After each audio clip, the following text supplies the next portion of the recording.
News talks about it's 15 after 10. Eat less, live long. Get healthy, lose weight and prevent disease with regular intelligent fasting by Jason Sean Bennett. There's a quote on the top of the book from a New Zealand GP that says, your book is inspiring and empowering. Of course, people put these on their books. I know this only too well, but people put these on their books to sell books because it helps when you've got a couple of doctors. Dr. Eva Toombs, MD Scotland. I will be recommending this book to all my patients. Eat less, live long. Jason, good morning. Good morning. Tell me about your childhood. My mum had toxemia when I was in the womb. So I was born at 7 months. They rushed her into hospital when they found out that, she was so sick. Chopped out at 7 months. I spent 6 weeks in hospital with tubes in me. I was very unwell. I ended up developing asthma, hay fever, allergies, colds, flus, bugs. I was one of those classic sick young men. I was always sick. I was always with colds and flus and bugs. And I was always unwell. I put on weight. I ended up with really bad skin problems, with acne, with digestive issues, with constipation. I was your classic overly unwell kid. I was on Ventolin. I was on 16 shots a day of Ventolin for about 20 years. I was on Intel Prevention for the asthma. I was in and out of hospital. I was on ventilators. So I know what it's like to literally, I remember sitting in hospital. I remember sitting there looking at the clock in Green Lane Hospital, waiting for it to get to 4 o'clock so I could take another asthma shot so I could sleep as a kid, So I know what it's like to be really sick. And I was sick for the first 20 or so years of my life, really, really unwell. And I got to the point where I had my first son at 21, Trey, who was about to turn 25. And once I did that, I started thinking, well, hang on, what can I actually do to get well? Is there anything I can do? Because I was told I was incurable. I was told it was genetic. I was told it was hereditary. It was bad luck. You can't do anything about it. And I was really unwell. And so all that I could do then was start to turn and look at, well, what can I do with my diet and lifestyle? So started studying centenarians and fasting and bowel health and the people that live long, healthy lives. And studying it how? Just privately? Yeah, reading books. I mean, back then there was no internet. So you'd just literally go to the library, you'd wait for a book to come, then you'd get your 10-cent coins and you'd photocopy the pages, and you read them and take them home. And I've got boxes of research. And I started researching and learning. And over that course of 4 years, I cured everything wrong with me.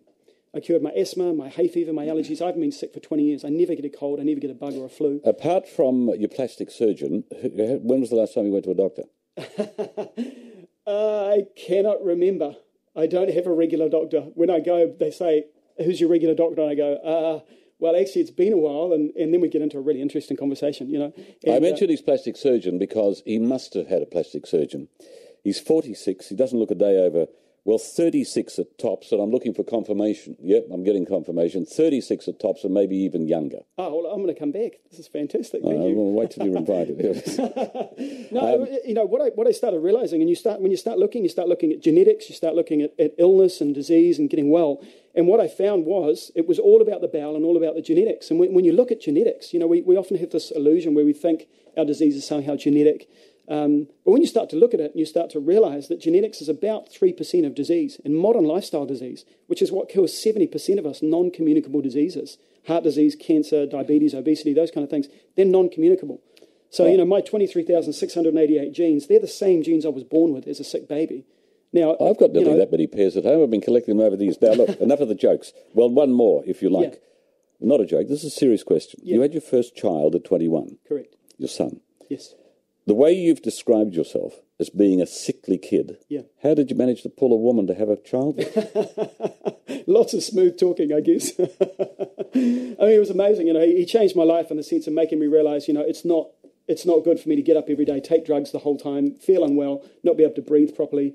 So I just started learning, and it's been the most amazing process, and that's pretty much what's led me to do what I'm doing now. People ask me to do seminars everywhere and talk, and the book. I've been asked to write a book for 20 years because people say, I know how sick you were, and now you're well, and these are people who can't get well, so now I work with people to get them well. The producer's banging in my ear constantly. How do we do it? How do we do it? She wants to get to the nitty. We'll get there shortly.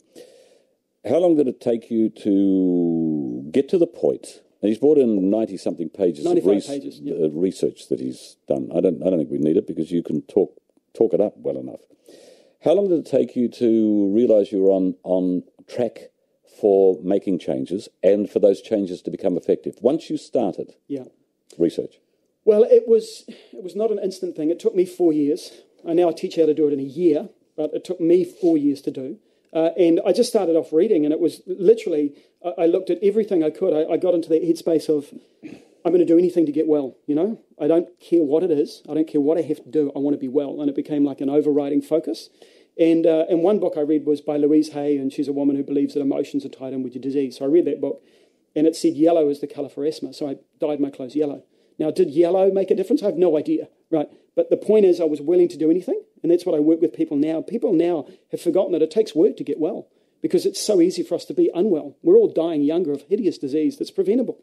Hang on. We're supposed to be living longer now. Yeah, we're living longer, but, you know, if you live on average 6 months longer than we used to, which is correct, however, you're sick for 30 years before you die, that's not much use, is it? And then you look at the centenarians, the people like the Okinawans and Loma Linda and Ikara and Sardinia and all these different places around the world where they're living into their hundreds regularly without any drugs, without any disease, still having children in their 80s.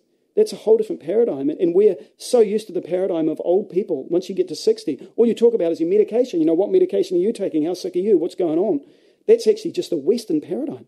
That's the sad thing about it. So what can we learn from the people that have lived long? Then give me a reaction to this, and I've mentioned this on the program on numerous occasions over the years. I've known some Jewish folk who, specifically in Australia, but not only, who came through the Second World War, either in one case a forced labour camp, and in other cases other situations, and they have been healthy and lived well into their 90s. Well, they've been healthy until they've got into their 90s at least. One died. Look, I'll tell you the full story. One, when he was 90, my friend's father, when he was 90, he got hit by a taxi in Sydney. They told him he'd never walk again. He'd been in a wheelchair for the rest of his life. 6 weeks later, he was walking on the beach. He died at 98. So 8 years later. But never overweight, never overate, and I've always believed that what they experienced in those war years influenced their attitude one way or the other for the rest of their lives and contributed to their health and longevity. I absolutely agree. When you look at the studies, even through history in Western countries, whenever a war hit and there was a shortage of food, the disease rates dropped. Heart disease and cancer rates dropped in Norway and Denmark, Sweden, all the way through Europe. Whenever there was a war, and the soldiers ended up taking a lot of the food away with them, and there was less provisions, people had to eat locally again and eat less and look after what they were eating and preserve food and ferment food. The disease rates dropped. So you can see that even in Western countries. So, you know, fasting is something that's been natural.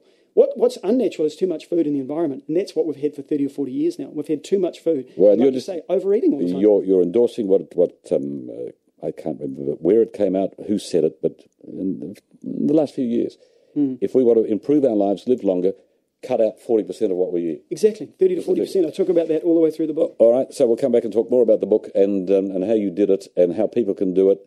And if you want to talk to Jason, if you've got a question, we'll do that too after 10:30. It is 23 after 10, Newstalk ZB. I would like you, please, to encapsulate your approach and your program, however you want to deal with it. And I've got 4 minutes for you to do it in. Okay. And then we'll examine it. Okay, great. So program, firstly, what I do with people is I work on what their diet is. So I firstly find out what people are eating. I then go, okay, well, what are you eating? How are you feeling? What is your medical history? So it's important to find out what people have done, what their history is, how their health has been. Once we've done that, we then get people following a food diary. We give them lots of information every day on the program. I do the life plan. I send them an email every day. They get a recipe from Tracy every day, because one of the things we've found with people is they understand I'm well, they want to get well, they don't know how to do it. So it's not just about inspiring people and educating people and saying, look, it's not genetic. It's about what you do, but also giving recipes. So that's important. But in terms of what we do, we look at bowel health. It's really important. Bowel health 3 times a day is really important. 3 regular bowel motions. Eat 3 times out. Most Kiwis are constipated. It's a common problem I come across. People go once a day or once every second day. And I used to go every second day, so I know what it's like to change that. And in curing my asthma, I started realizing and learning about the immune system, which is run, of course, 80 to 90% in your gut.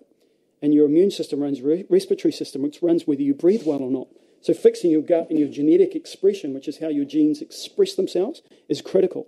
How you do that is by changing what you eat, because that feeds that microflora and that microbiome in your gut. So I work with people on their genetics, And, the whole illusion that genetics are the problem is not the case. I'm the same 23,688 genes I was when I was an asthmatic, when I was incurable, when nothing could be done. I'm now the same 23,688 genes. I never get sick. I never get asthma. I never take drugs. I've got all this energy. So my genes haven't changed, but how they express themselves has. And how you change your genetic expression is through your diet, lifestyle, and environment. They're the three most important things. What do you have for breakfast? Soaked oats. What? Soaked oats. Soaked oats. Sounds like soap. Soap on a rope. Yeah, soaked oats. What else? Just that, actually.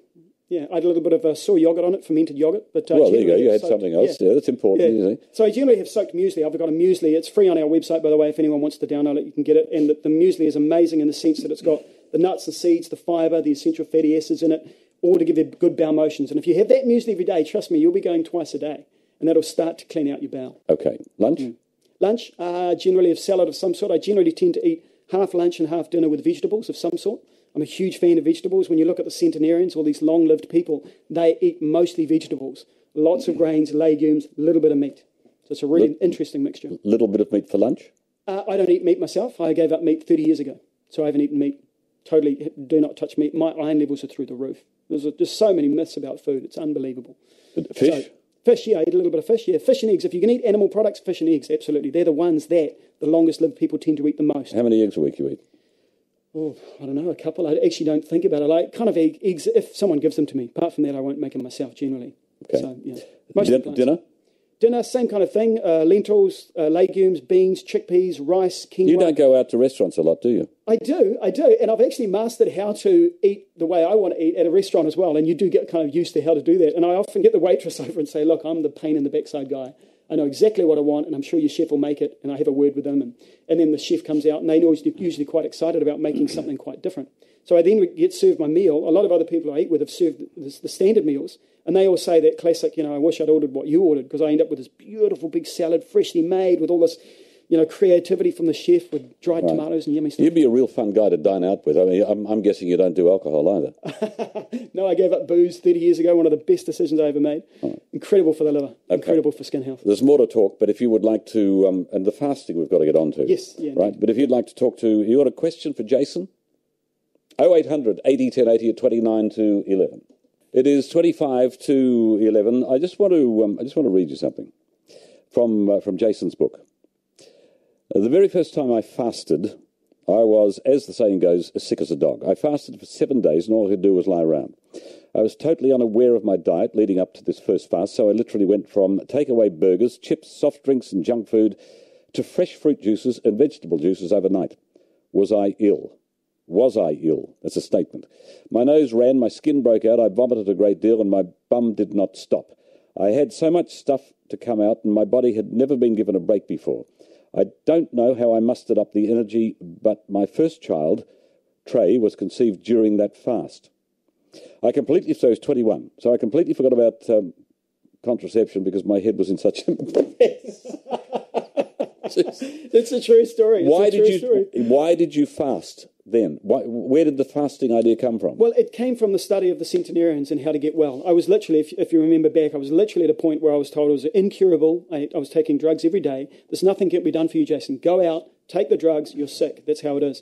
So I literally had to change my headspace and start to look at, well, okay, if I can't do anything with drugs or in the medical world, I'll need to change my diet and lifestyle. So I started reading, and one of the books was about fasting I read years ago, 1986, 87 or something.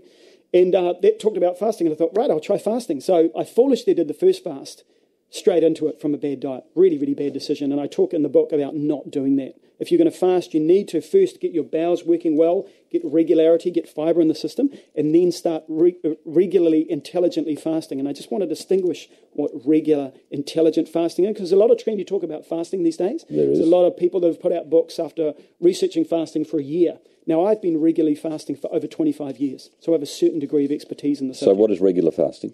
Well, it's different. It's fasting for me 1 day a week, any old day, and just depends. Some day, I'm not, religious about it or anything in that sense. I just eat nothing. Yeah, I'll just water fast. However, I don't recommend that. I've been fasting a long time, so I now can water fast quite easily. I recommend vegetable juice.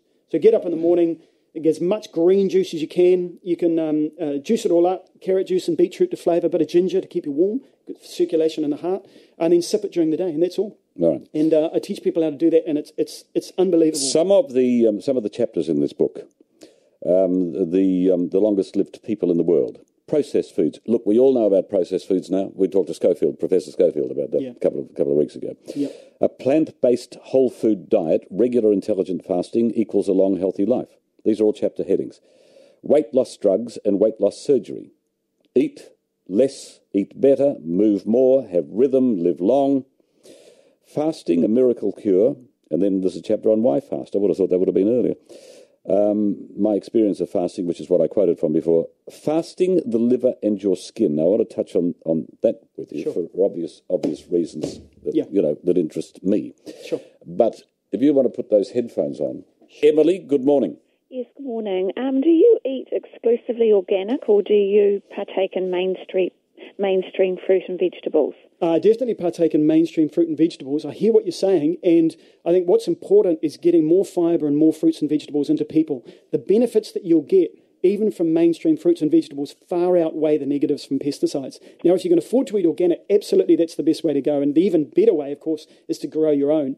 But however, it's not a reality for a lot of people. So the key thing is to get the fibre, the living enzymes, the probiotics, the prebiotics, the digestive enzymes, all those things that you get from more plants and fruits and vegetables. If you can do it organic, absolutely, I'm all for it. However, it depends on seasonality and availability and price. That's right. And also water. Do you have boiled water? Do you have spring water? Do you have fluoridated water? Funny you should ask that question. I had a woman come up to me after a seminar in Nelson about 2 years ago. She came up to me and she was really, really interested in water. She said, look, is it ionized water? Is it alkaline? Is it pure? Is it tap? Is it spring? What is it? This woman reeked of cigarette smoke. And I looked at her in front of 200 people. I said, are you sure you want me to answer this question? She said, yes. I said, are you sure you want me to tell you what is the most important for you to do? And she goes, yes. I said, stop smoking. You know, this woman was a smoker and a heavy drinker, and yet she was concerned about the quality of her water. And it's one of those paradigms we have where we get obsessed, and I'm not in any way saying that this is your case at all, so I'll get to the water in a sec, but we get obsessed about small things instead of looking at what are the key important things we can do that will make the biggest difference. And in terms of water, our tap water in New Zealand is better than most water around the world. It's incredible. However, do I recommend purified water? Of course. I'm a fan of spring water more than anything. 17 to 11. Newstalk will be back with Jason shortly. Newstalk to me, it's 14 to 11. Now, you know what a reformed smoker is like. They're the worst person in the world to have to deal with when it comes to talking about smoking, because they become religious about it. I'd have to say that Jason falls into much the same category over diet, fasting, and the whole health thing, largely because of what he experienced when he was young and what he's discovered since. For Jason, Bill, good morning. Oh, hi, good morning. Jason, I've got a question. I'm a medical doc as well, and I do a lot of work with chronic illnesses and nutrition. You know, there are a lot of controversies about, and I think there's some very good books being published at the moment which seem to, I think, confuse the public. For example, the China study, which is all about plant diet, much the same as what you do, fermented foods and fasting. But also recently there's some very interesting books out which are well-researched, good citations, which are indicating that actually we should be eating a lot more fats, like our ancestral diets were like 60-70% fats, even animal fats, and there was no health problem particularly. And I think there's a confusion because on the one hand we're kind of told, well, look, we should be eating the food pyramid, which I think is a medical myth. The high grains, I think, which is the big problem with our diets now, and that all the grains we've had, the gluten and the wheats, have produced this problem of diabetics and hypertension, and all these chronic diseases we see with the West. So I kind of encourage people to go back to these ancestral type diets, you know, the high plant food, a lot less animal fats. However, you know, with new information coming out, and this is coming to my question, you know, we seem to be missing out on the fats.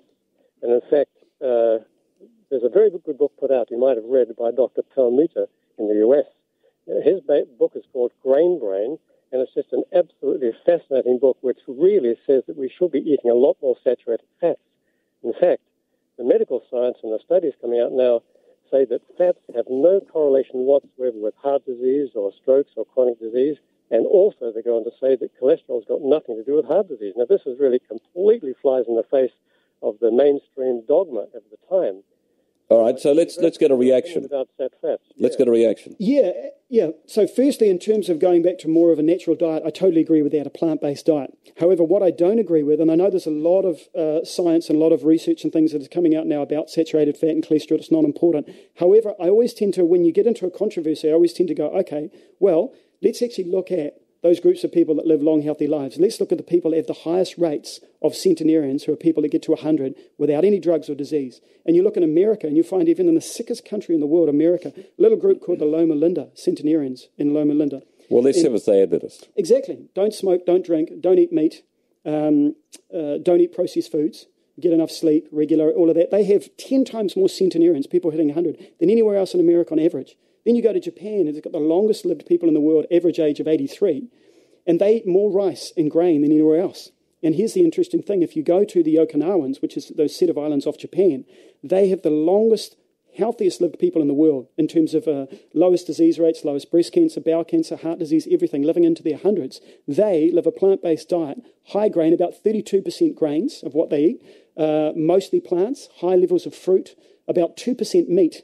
And they get their not their saturated fats, they get their fats from their avocados, their nuts, their seeds, that kind of food. And they eat fermented foods and some raw foods, a nice mixture of fermented, soaked, raw, sprouted, and cooked. I think this is the key, though, isn't it? I think one of the differences here is back in those days, and those particular groups of people, which are distinct cultural types, their food is different. Like when you talk about grains, most of the ancestors, they fermented grains. They didn't have this processed wheat, flour type of thing that we have now. Correct. That's, I think, the big difference. And the fascinating thing that I've discovered with this research is that this new grain, this wheat that most of us eat, and that's what you see the supermarkets are full of, that's really the new wheat over the last 60 years. All right, Bill, there I've got to leave it. I've got to keep moving because I'm running behind. You can answer that. You can respond to that when we come back.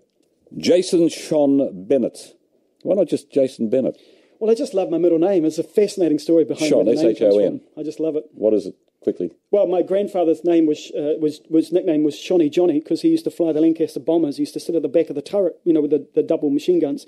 And when they'd be flying over to bomb Germany, they'd look down and his hair would be shining and glowing from sunlight. And so he got the nickname Shonny. So my dad grew up with his father being called Shonny, so he called me Sean as a middle name. There you go. As always. Anyway, the book is called Eat Less and Live Long, Get Healthy, Lose Weight and Prevent Disease with Regular Intelligent Fasting. You want to respond to Bill, the doctor? Yes, a couple of good things he brought up, and I certainly agree with the gluten problem. The modern wheat that we have is not the grain that we grew up with, and it's not, well, the human race, I guess, evolved on. When you look at the modern gluten, the modern wheat is very, very high in gluten, and gluten's not so much the problem, it's gliadin, which is very high in high-grain glutens. Gliadin is an intestinal irritant.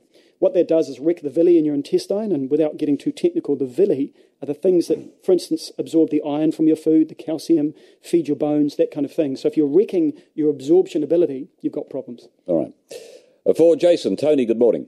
Oh, g'day. Hey, 4 years ago I got diagnosed as a diabetic. Yep. Just wondering if your book have any ideas and helping hints in it. Absolutely. We've got people who are managing their diabetes off medication on the program that I do. So flick me an email if you like. Flick an email through to us and I can send you a whole lot of stuff on diabetes and how to help manage it. And absolutely, type 2 you're talking about? No, I'm type 1. Type 1. Okay, well, that takes more work. That's a lot more work, and it's going to take a lot more work to get that sorted. But I would imagine you'd like to do something about it, though, Tony, wouldn't you? Yeah. You can certainly manage that very, very effectively on a plant-based whole food diet. So what's your email? Jason at jasonseanbennett.com. You got that? Okay. Jason at jasonsean, S-H-O-N, Bennett, B-N-N-E-T.com. Hey, thanks for that. It's a pleasure. Thank you. Okay. Grace, good morning. Good morning, Leighton. Jason, I'm sort of very interested in what you're saying, and I fast every now and then. Good on you. I didn't start doing it for health reasons. I started doing it because of financial reality. Lots of money week 1, not so much money week 4 of my pension, and I kept on discovering week 4 of my pension I had more energy, slept better, and less aches and pains. So I've learned the benefit of it. It's fascinating stuff, isn't it? And you hit on a really important point. What happens around the world is when you look at a country, as a country gets richer, they do a number of things. They drink more alcohol, they eat more food, they eat more animal protein, they eat more sugar, they eat more processed foods, and they get sicker. That's what happens as a country gets richer. So you've got the irony now of the longest lived people are often the people that can't afford to eat as much. Therefore, they regularly fast without realising how good it is for them, just like we've always had to through famine, and they get well. It's a great point. All right, Grace, hold. Just stay there. 4.5 to 11, Newstalk Sydney. Newstalk Sydney, it's 3 to 11. Now, Grace, what were you going to say? Happiness is a game changer right across the board. Yes. When I'm happy, I can eat anything and digest it easily. Correct. When I'm unhappy, nothing I eat is digested and health is totally upset. Totally agree. Here's the key thing with that, though. You can create depression in the brain through a poor diet. All the countries around the world with the highest junk food intakes and the highest rubbish, you can even track it down to certain suburbs with higher levels of takeaway joints and fast food joints having high levels of depression and psychological problems. We know there's a massive link between the two. So over time, you can actually literally eat yourself happy or eat yourself sad. All right, appreciate it, Grace. Thank you. No, we're out of time. But Jason is going to stay over till after 11 because I've got a wealth of emails to get through, if we can, and any more calls that you've got and questions. 0800 80 1080 after 11. Leighton Smith now. Call 0800 80 1080 on Newstalk ZB. It is 7 after 11 now. Jason Sean Bennett and his book Eat Less, Live Long has stayed on. So if you have a question, we can fit a couple more in. 0800 80 1080. I've also got questions from writers. I have autoimmune disease. Holistic health experts say the problem lies in the gut. That must be where the immune system is, in brackets. And I need to go on a gut healing diet. They say that I must eat meat and drink bone broth to get important nutrients that I can't get from plants. What are your thoughts? Yes, I certainly don't agree with that in terms of needing to eat meat to get the nutrients. I'm a classic example, just as an example with iron, for instance. I haven't eaten red meat, not one single piece, for 30 years. You are missing out, but... And my iron levels are through the roof. Whenever I give blood, the nurses all run around excited saying, the best iron I've read, come and give me all your blood, and they say, you must have just eaten a steak. And I say, well, no, I give them a bit of an education on iron. So you can get your nutrition through a plant-based diet. And it's like anything, any kind of diet at all or any kind of food regime, whatever you want to call it. I don't like the word And don't diet, don't forget fish. What about white meat like chicken? No. Just recommend fish for fish or eggs. But in terms of the question, the autoimmune disease, it's massive growth all around the world. It's the fourth biggest group of diseases that cause death on the planet now, autoimmune disease. So there's a huge problem with it. And I absolutely believe, and from all the research I've done, that it starts in the gut. And that's what you need to work on. And that's actually what I focus on. So, any medical authorities take you on? I've had doctors in Scotland, Canada, America, Australia, New Zealand do the program. No, so, I mean take you on as in oppose you and your opinion. I sometimes get emails, but because most of what I'm saying actually is really common sense, and the science is rigorous, and I always have the research to back up anything I say.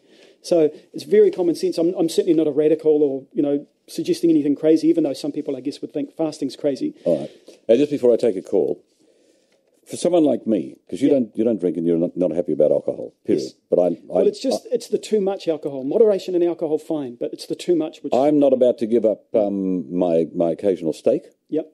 I'm not about to give up my wine. Yep. What else am I about to give up? That'll do for a start. And you say? Yep. Well, you gave up smoking, right? Never smoked. Oh, you never smoked? Well, no. Okay, great. What do I say to that? Well, if you're going to eat meat, and if you're going to eat it moderately, which is once or twice a week, and if you're going to drink maybe one glass of wine a week, no problem. Right? Any more than that... Stick your one glass a week. Any more than that, and you will start to get problems long term. So what you want to do is if you choose to do that, you go, okay, what I'm going to do is mitigate that by making sure I'm eating lots of vegetables every day, by getting enough fibre, making sure my bowels are working, stretching, going for a walk every day, staying relaxed, learning how to calm myself down, those kind of things. So making sure you've got a rhythm and a routine. So the key things that the centenarians do, you can pick 1 or 2 or 3 out and not do them, but you really have got to get into all those other things if you want to maintain your health. I'm big for choice. Yep. Making your own choices. Yeah. And accepting your own responsibilities. Absolutely. And knowledge is power. Agreed. Now, Mark, good morning. Hi, how are you, Leighton? Good. Hi, Jason. Hi. I've been diagnosed with prostate cancer, and now I have bowel issues as well, so it's gone a little bit beyond that. I'm adamant that I don't want to go through what has been suggested. Yes. And I understand. My approach is that it's come naturally as cancer can. Yep. And so I want to be able to remove it naturally. And I've got a window, I guess, before we end up going down the other path. Absolutely. And I want to be able to embrace it. And I've tried to look for natural options, but there's so many different opinions out there that I don't think I'm sort of making any headway. So Gotcha. Well, look, I've got a few things I can suggest. Yep. One of them is flick me an email. I can send you some information about prostate cancer in terms of what are the studies that have been done on cancer and diet. Yep. What are the studies that are relating to that, and particularly with bowel cancer? And, of course, New Zealand women, number one rates of bowel cancer in the world. We know 97% is because of diet and lifestyle. So it's 1,164 women in New Zealand and men dropping dead every year, which are preventable. So there's a lot that can be done. We know that. So in terms of prostate cancer, absolutely flick me an email.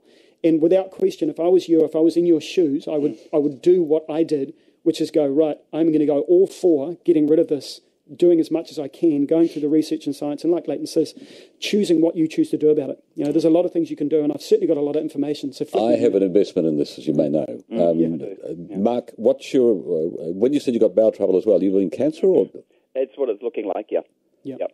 They're just finalising tests now, but indications are that it's, yeah. Has the prostate escaped? Yeah. It has, all right. So I understand what you're saying. Yeah.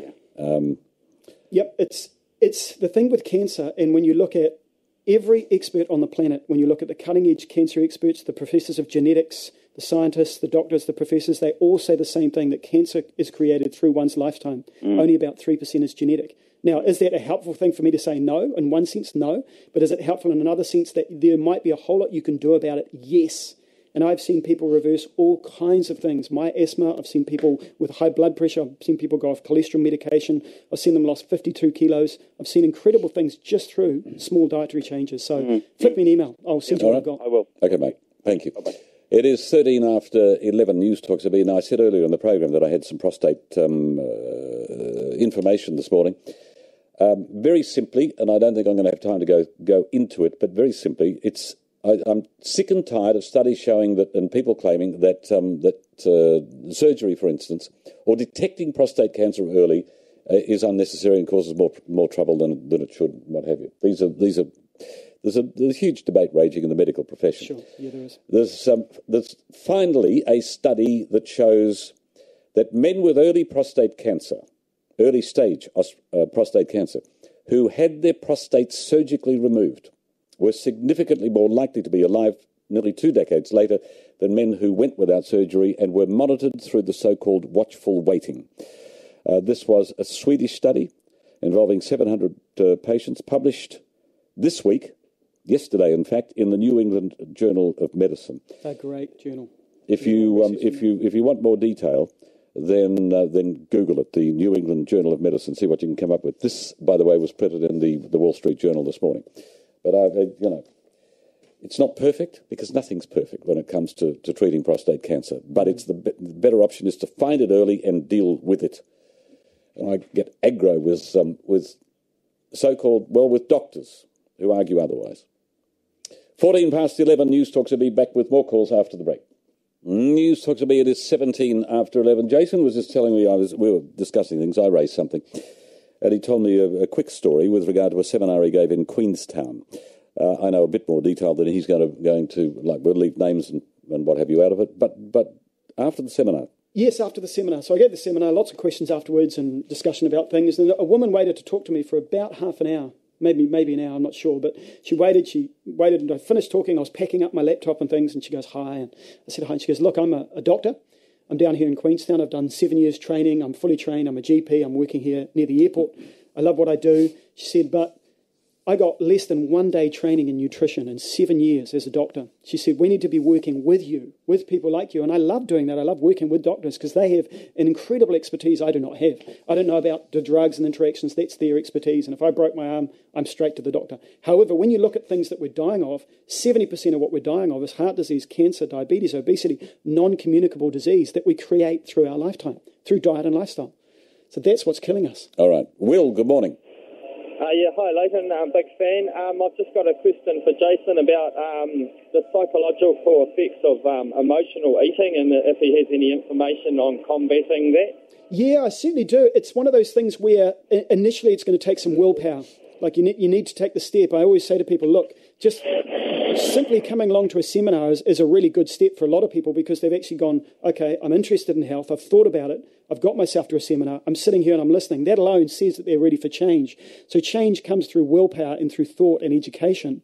Once you've made that, then you can start to look at the research and the science and build it. And one of the things I teach people is how to break those food addictions, those food habits. How do you get off the high sugar, the high processed foods, the high animal proteins, the refined fibreless food, and get onto more of a whole food, plant-based, high fiber, healthy living diet? And it's a slow process, but some people, you get miracles in a very short period of time. The psychological aspects definitely are linked in, from my experience, with gluten and sugar more than anything. Those are the two that seem to get people the most. People just cannot give up their cakes and their biscuits because they're literally addicted. And we know that depression, we know the gut, and we know the brain are completely connected. It's why you feel good after a good bowel motion, right? You go in the morning, you feel good, right? Because you have this connection in the brain. And it's true, you have a good one, you feel that, it feels amazing, It's because you've got that connection between the brain and the emotions and the gut. And depression is so tied in. So, breaking those habits is important. Answer your question? Thank you. All righty. Gail, morning. Good morning. A question for Jason. If he could tell me, please, why the body won't absorb and hold iron. My daughter's got 8.10, had it for quite some time, and now talking about a iron transfusion. Yep. She is said to have either IBS or Crohn's disease. That hasn't been quite determined, but all they do keep saying is the body's not absorbing and she's dead tired. Absolutely. You've hit the nail on the head. I was just about to say, does she have a bowel disorder or a bowel problem? Because as I said earlier, when we talk about gluten, for instance, some people, here's what might happen in a typical day in New Zealand. You wake up in the morning, you have your breakfast cereal based around wheat. Morning tea, you have a biscuit. For lunch, you have a sandwich. Afternoon tea, you have a muffin. For dinner, you have some pasta. For pudding, you have a bit of cake. That's 6 or 7 meals based around refined wheat, which is high in gluten, which is high in gliadin. And gliadin is an intestinal irritant that rips away at your intestinal lining, particularly the villi. And the villi are where you absorb your nutrients, particularly iron and calcium. It's why people with bowel disorders have the highest level of osteoporosis and anemia, iron anemia, simply because it's not that they're not getting the iron in their food, but they're not absorbing it. That's why you end up with iron injections and those kind of problems. So I actually help people learn how to eat iron-rich foods and absorb it, but it's not just getting the iron-rich food, but it's also enabling the body to absorb it in the first place. So if you want to flick me an email, I can send you some information on how to do that. Okay. That'd be fabulous. All right. Thank you very much. Thank you. Julianne, good morning. Hi there. I love what you're saying, Jace. I've got a question about hot and spicy food. Yes. Is hot and spicy food okay for the gut and for bowel and going to the toilet? Okay, well, it's a very broad question. So let me answer it in a few ways. Firstly, some people will tolerate hot and spicy really well. Other people won't. That depends pretty much on the gut health of the person. And, of course, you can change that through cultural eating and through what you eat. For instance, I didn't used to be able to tolerate a lot of spicy. But as my wife Tracy has included more spicy in the food, you can tolerate more. And certain cultures tolerate it more because they eat more of it. So it depends on you, depends on your gut health. And gut health is preeminent. I know I keep bringing everything back to it, but it's so important. If you're wanting to eat hot and spicy foods, just make sure you're eating it with a lot of high-fibre, plant-based foods. So a lot of green vegetables, a lot of cauliflowers, cabbage, broccoli, those kind of things that are giving you lots of those nutrients that you don't get anywhere else. Yeah, okay, that's great. Now, what's your website again? JasonSeanBennett.com. Sean's S-H-O-N. Yep. And Bennett? Bennett. Okay, that's great. All righty. Super. Thank you. Jeff, you'll probably be the last. Excellent. Hey, Jason, I'm so with you on what you're saying, man. Thank you. On the 28th of January, I clocked in at 139 kgs, 10.5 for my sugar levels, and I felt like dog, eh? I'm not surprised. Yesterday I checked in 123 kgs, 5.5 on my sugar levels, masses of energy. I go to bed, I fall asleep. In the morning, I naturally wake up. No hassles at all. Fantastic. You're well on the way. Good stuff. I bet it's all diet and lifestyle choices and changes you've made, correct? Well, I went straight into a 21-day, I think they call it a Daniel fast, where it's just fruit and veg, no sugar, no honey, no nothing, no milk. Yep. And then after that, we added eggs and seafood. Sure, great. And, yeah, that's it. But totally changed. Feel super energized, super happy, super focused. On the money, man. All right, super, get out of here. Yeah, mate. Thanks for your call. I don't understand that. So might have been about the other one. Might have been. Yeah. Okay. Just a message that Jason got. Coffee or tea, yes or no, or moderation from Rob. Yep. I can answer that one simply. Coffee, no. Why? Because it raises high blood pressure. What's the number one cause of death on the planet? 42% of deaths, high blood pressure. Coffee also wrecks your liver, which wrecks your skin, wrecks your adrenal glands, it weakens them, and it also removes vitamin B, vitamin C, iron and calcium. Now, given that most New Zealand women are low in vitamin B, vitamin C, iron and calcium, would I recommend something to people that's going to raise high blood pressure, raise the risk of a heart attack, weaken their liver, which raises the risk of heart disease and cancer, and remove vitamins and minerals? No. I'm not giving up my coffee in the morning. Green tea. If you want to switch over, seriously, green tea is bitter. It stimulates the liver to clean. It's the tea of choice of some of the longest lived people in the world. And Dilma make great green tea. They do indeed. Keep hydrated all day when fasting, ? Vegetable juice and water, or juice only, and or if also used. Great question. Use juiced raw fruit. Gotcha. I'm not a fan of fruit juice when you're fasting, just vegetable juice. Why? Because we all get too much sugar. Now, fruit is amazing. Fruit's a superfood. All the longest lived people eat a lot of fruit. However, they don't then extract it into juice. So I'm not a fan of fruit juice per se, but vegetable juice, yes. So lots of vegetable juice when you fast and lots of water. And if you want to have some tea and stay warm, because sometimes you get a little bit cold when you're fasting, is ginger tea. Just grate some ginger into a pot, put some water on it, and sip away on that. Will keep you warm. I may as well do question 3, or it's not asked in question form, but it is a question. Carbohydrates. Yes. Bread, toast, white rice, rice sandwiches with salad, etc. at lunch. Gotcha. I recommend only whole food carbohydrates. So the difference, we were saying this in the break, brown rice, superfood, high fibre, high zinc, all the good stuff in brown rice, no problem, and that will work the bowel because it's the insoluble fibre that's on the outside of everything that we need, like the outside of fruits and vegetables or grains. And what we do is we take that outside off, which is the broom that cleans out the bowel. So yes, brown rice, yes, white rice, no. One quick one then, last question from somebody else. Yeah. About skin, fruit and fruit skin. What can you eat? What shouldn't? Is there anything you shouldn't eat in skin? Yeah, bananas, for instance, the heavier fruits, the fruits that have got the heavier, like aloe vera leaves, banana leaves, those kind of fruits that have got the heaviest ones. You can eat a lot of fruit skins, like obviously apples and things like that. Feijoas, I always eat whole. Kiwi fruit, I always eat whole because they've got such good fibre. And you'll notice that primates around the world, when they eat fruit too, they don't break it open and eat the inside. They eat the whole thing. So obviously following primates like the chimps, which are 99.4% genetically the same. Well, I got taught when I was growing up that when you peel potatoes and you peel stuff, you're slicing off the best part or the most valuable part of the Totally agree. That's vegetable. The insoluble fibre and the minerals. That's where the content is. That's why when you fast, you can also have a potassium broth in the evening, which is when you chop up some potatoes, boil them for a little bit and drink the water. It's beautiful. Hasn't referred to his notes once. Eat Less, Live Long by Jason Sean Bennett. Now, Jason is giving a seminar in Ponsonby on Tuesday the 25th of March at St Columba Centre, Vernon Street. Doors open at 6:30. The seminar is 7 o'clock till 9 o'clock. The cost is $25 per person or $20 each for 2 or more.